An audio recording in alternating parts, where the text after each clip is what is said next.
I had lots of puns about one of these guys being mysterious and the other one just swinging from autographs. But you know what?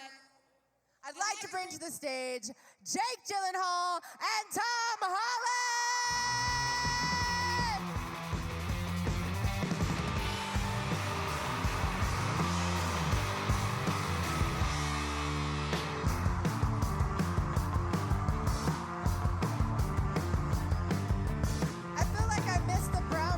Memo. I got the black pants memo, but I definitely missed the brown boots memo here.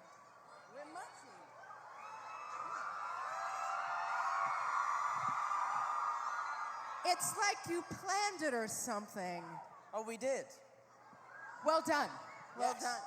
All I can think about now is the Far From Home premiere when you guys showed up in your dashing suits and looked so well together. It's true. We were wearing the same shoes. We were, with no socks. Yeah. You know, when you're that Are you cool. wearing socks? Yes, You're not I am. wearing- I'm little ankle socks, little hidden socks. All right, so we're going to jump right into this. One of the most asked fan questions, Tom, and honestly, I'd like to know myself. Are you planning on following up to your Umbrella performance on Lip Sync Battle? And can it be a Lizzo song?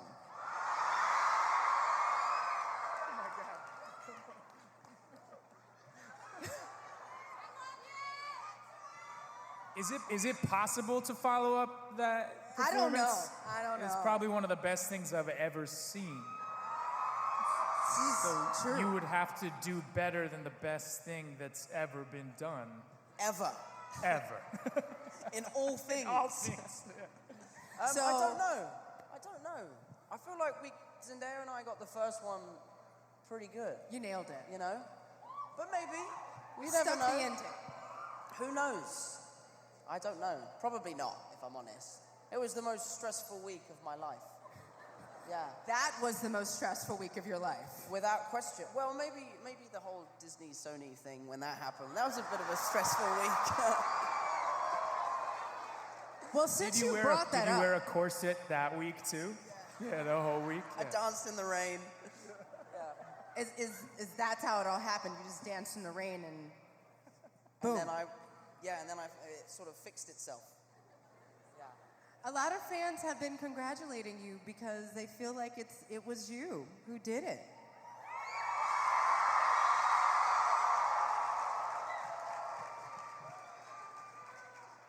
I'm sure there's some contractual obliged thing where I can't say anything about anything, so I'm going to So just we're keep just my gonna mouth move shut. But on. Thank you All so right. much.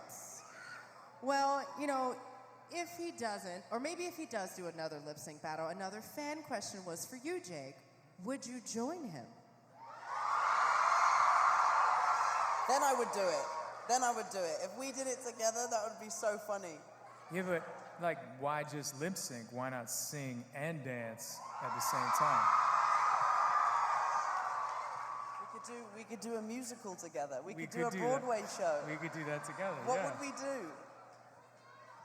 An original written by Tom and Jake. Two men, one corset. Yes. I think I saw that costume today. There are children in the audience. I'm sure someone was wearing that costume. So I had an opportunity to interview you, Tom, with your co-stars, Zendaya and Jacob. The cast is such a big family. You all have, obviously, incredible senses of humor. It is very seldom that I am up here cracking up and trying to remember my questions.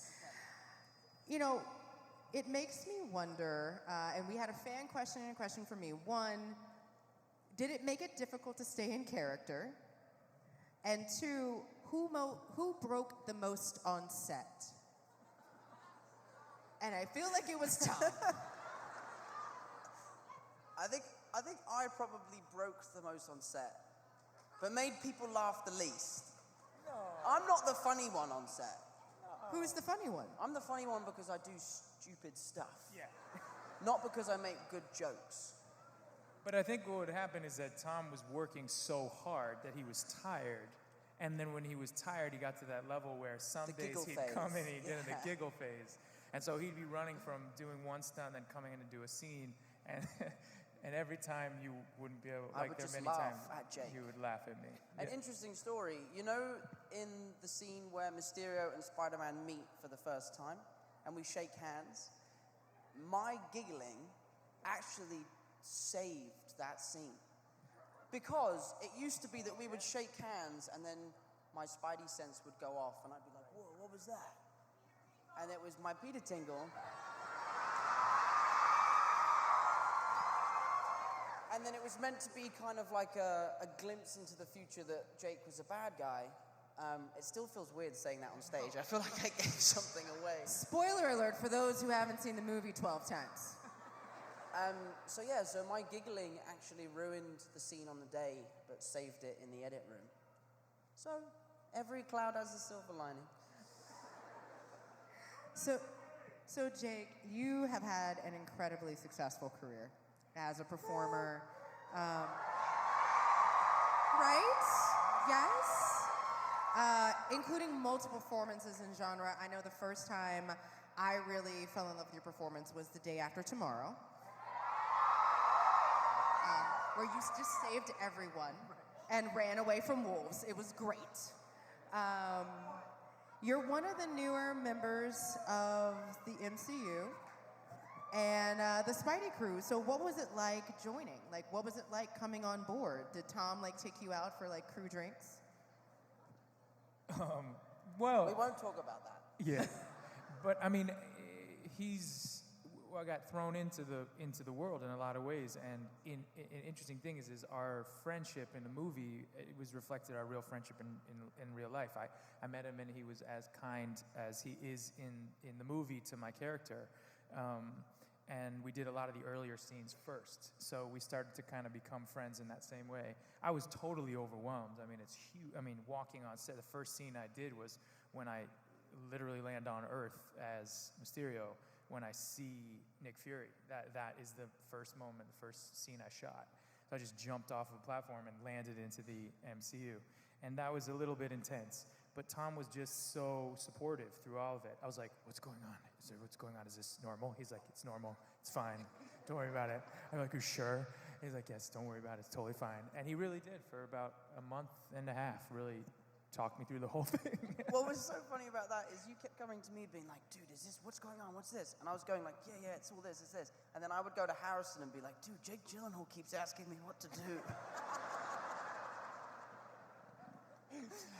I was definitely overwhelmed. It was an honor, and then also because the world is so big and you're jumping in, and I had a particular type of intention, which was that I was for a long time playing the hero with him, and I knew there was gonna be a turn, and we were figuring it out a lot of times as we went in certain spaces, and so that was always on my mind, and I was always trying to figure out how I was gonna turn it. Kind of hurt my heart a little bit that I was gonna have to do some bad things to this dude, and then I didn't care.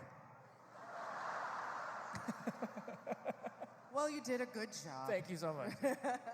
Well, and I think that's one of the things that's so great about the Marvel Universe is that twist caught a lot of people off guard, but it wasn't the only twist in the movie that caught people off guard.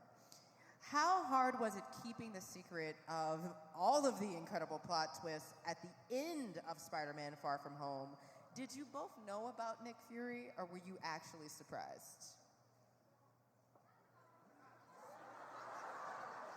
What did we know about Nick Fury? Oh, the bit at the end. Oh, I was like, I knew he was in the movie. I was on set with him all the time. I'm trying to think if I did know that. No, I probably didn't. No. But there were like pieces of it.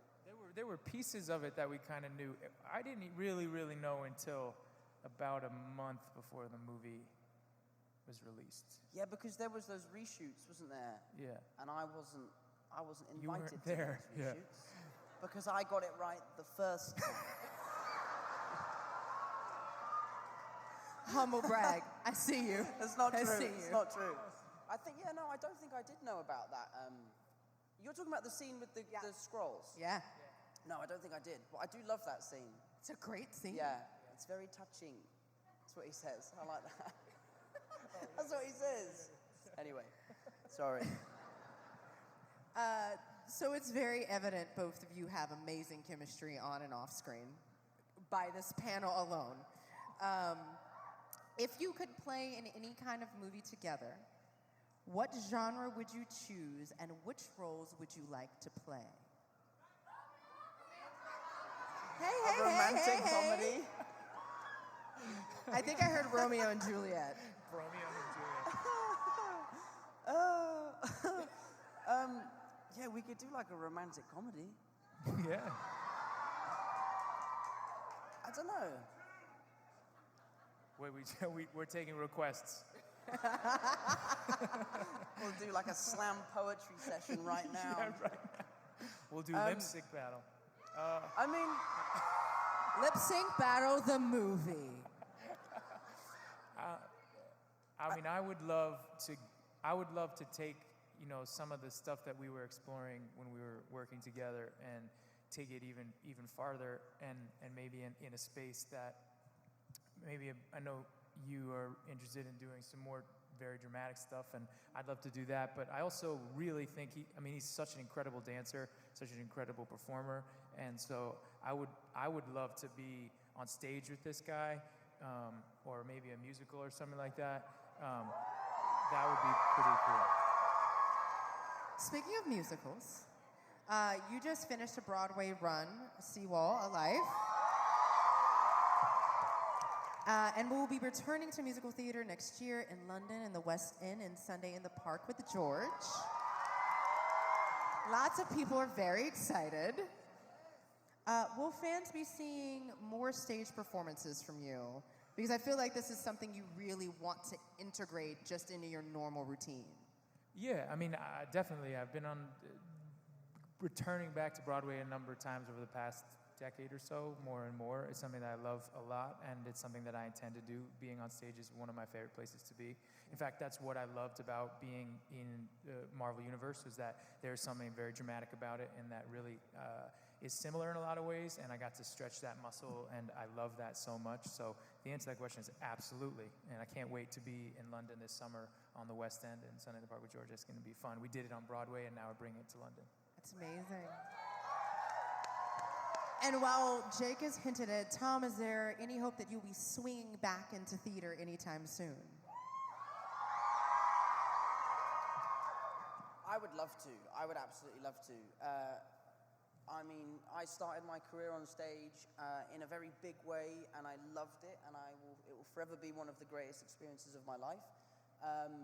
And being able to do that again, if we were ever able to do something, it would be a dream come true. I would absolutely love to get back on stage, yeah. So we've kind of talked about potential projects you'd like to do, but y'all have some full slates coming up. You have a movie coming out December, Spies in Disguise, alongside Will Smith, who's basically a pigeon. It's fine. We'll see how this... what can you tell fans about this upcoming project? Because I know there are a lot of fan questions about some other upcoming projects we'll be getting into. Are you talking about Spies in Disguise? Do you want me to, is that, That one.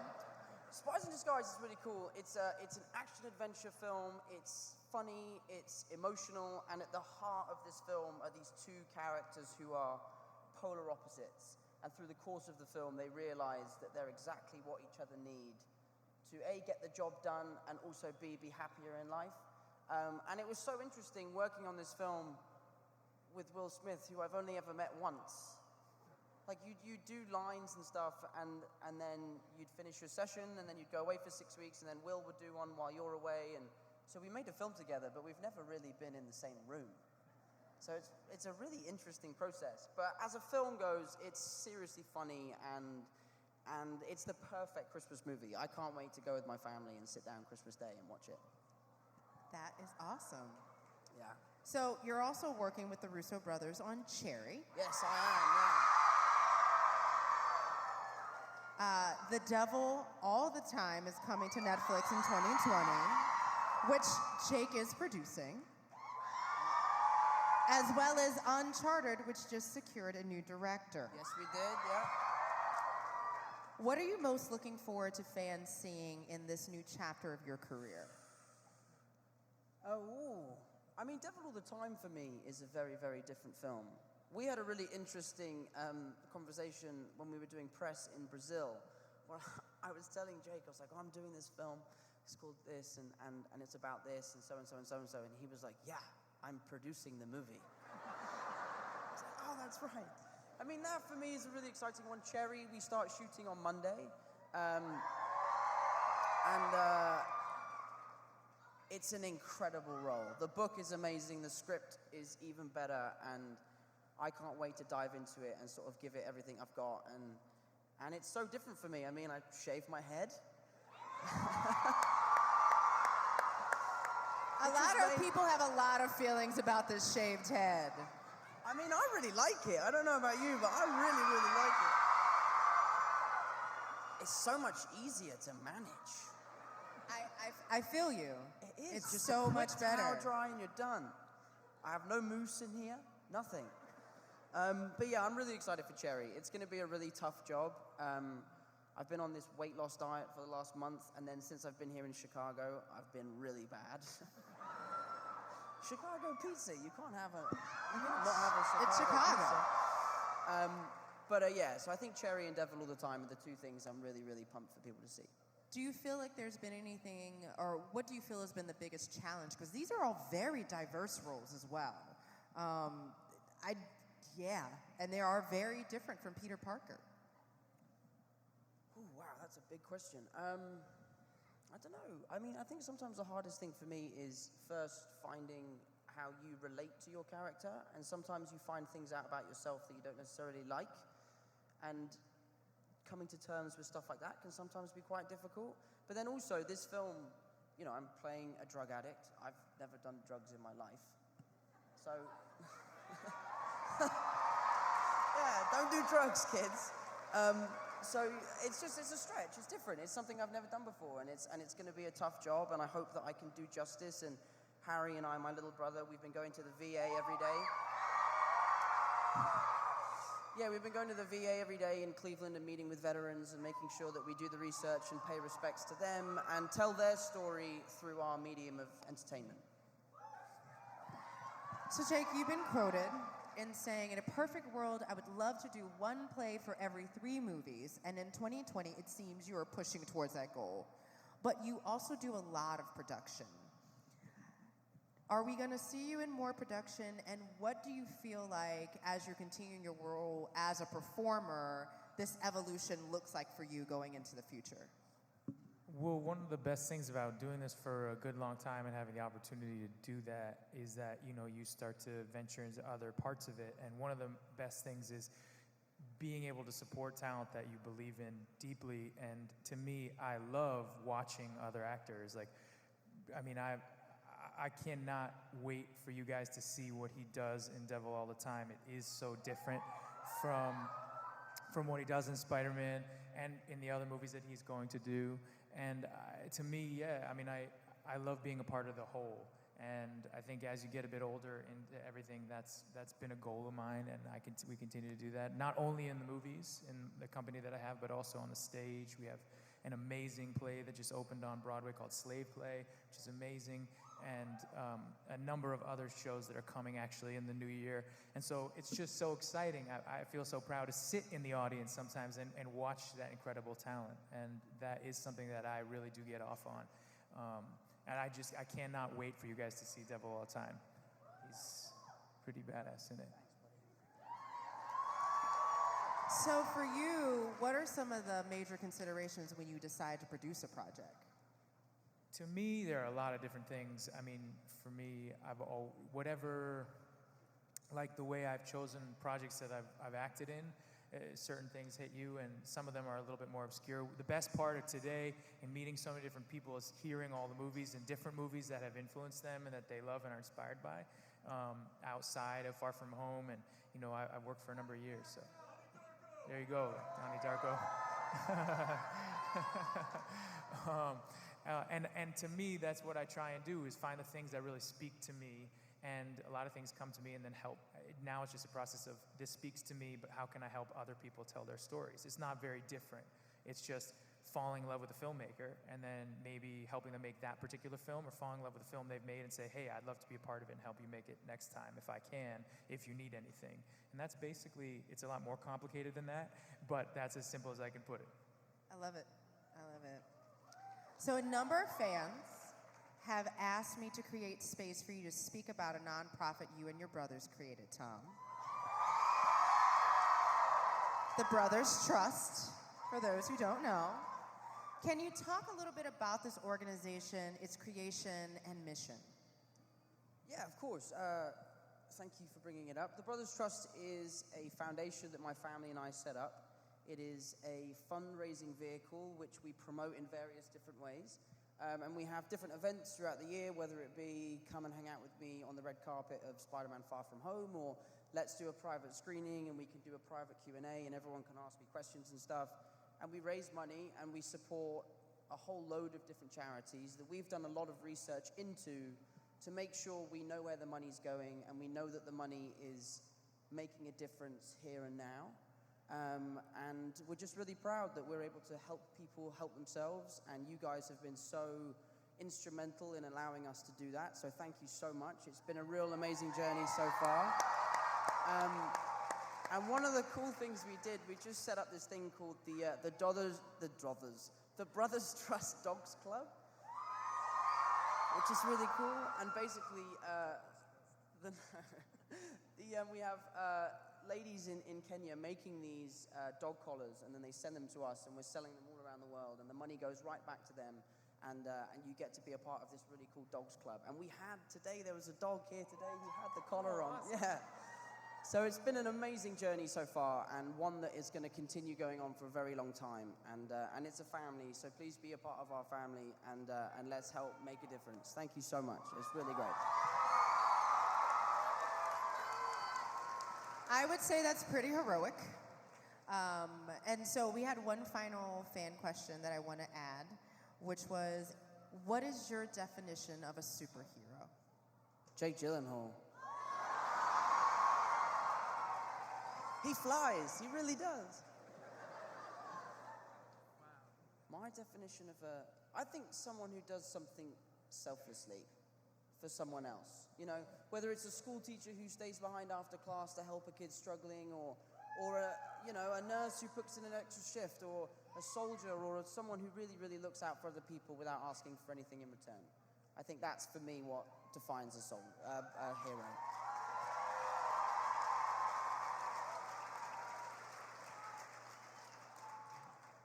You could just say Tom Holland, it's fine. But he is a superhero to me. The bromance is real, y'all. I think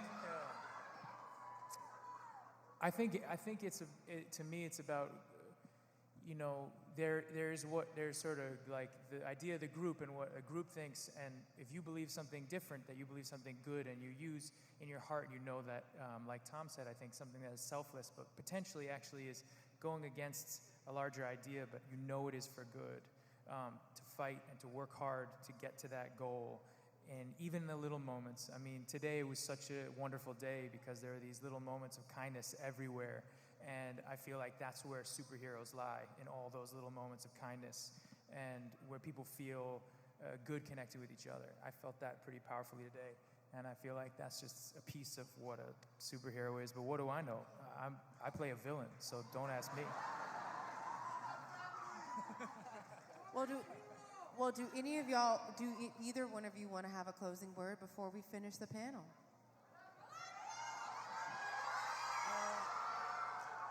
I guess just a massive thank you. It's our second day here. It's been really, really great. It's been so fun. Meeting you all today was awesome. It was so nice to be able to share this experience with you. And we love you 3,000. Thank you so much. Thank you. I gotta tell you, since this is the first movie I've done in the Marvel Universe, I have never experienced such an overwhelmingly incredible group of fans. It's the most incredible group of fans. You are all part of a family, and I have been around the world with Tom, meeting every single one of you as best we can, and it is so inspiring. So thank you so much, always. It's been an honor.